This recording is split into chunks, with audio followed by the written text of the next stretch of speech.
First Los Angeles, then Memphis. Now President Trump is talking about deploying federal law enforcement, the Missouri National Guard, or other federal forces to St. Louis. 5 News Side's Laura Barteski talked with a local professor about what goes into National Guard deployments. Laura? Kelly, so the National Guard can operate under two different sets of laws, one for the state and one for federal missions. But right now, we don't know who or what kind of forces President Trump wants to send to St. Louis, if any at all.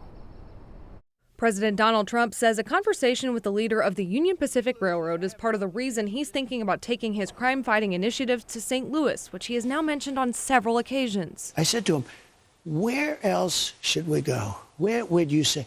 He said, sir, please do me a favor. St. Louis has been so badly hit. It's very hard, very, very hard. He said, don't lose Chicago. He said St. Louis is in big trouble. We've got to save these cities. This isn't like, we're going to do something. We have to save St. Louis. We have to save Chicago. We think Chicago is going to be next, and we'll get to St. Louis also. But the big question is, who is the president referring to? It's possible the National Guard is part of the equation, as they are in the long list of people he's calling on to deploy to Memphis, Tennessee. Retired Army Colonel and UMSL Professor of Veteran Studies Jim Craig says the Missouri National Guard can either operate under Title 32 laws for state missions or Title 10 laws for federal missions as backup for the military. When they're working in the state, they're not subject to the national law called the Posse Comitatus Act.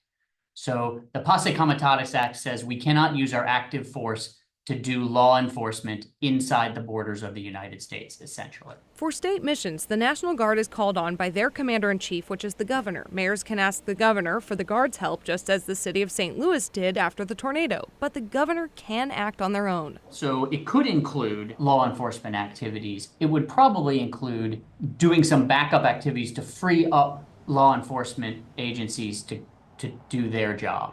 Probably that. They could include using their transportation tools like trucks and vehicles to move things around. It could include, and it probably would include, using their communications architecture to help coordinate. Craig says it's important to remember who is behind the uniform. The National Guard is filled with people that are all around us anyway. In fact, interesting, if you call up the National Guard, you may lose some of your police force, because my guess is some of them are guardsmen and guardswomen, right? And teachers and plumbers. And so I don't think you need to be afraid of the National Guard.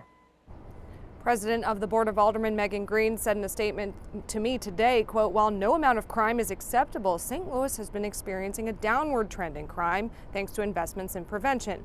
If Donald Trump wants to deploy the National Guard to save our city, it needs to be for debris removal and disaster relief, not for targeting vulnerable communities and immigrants.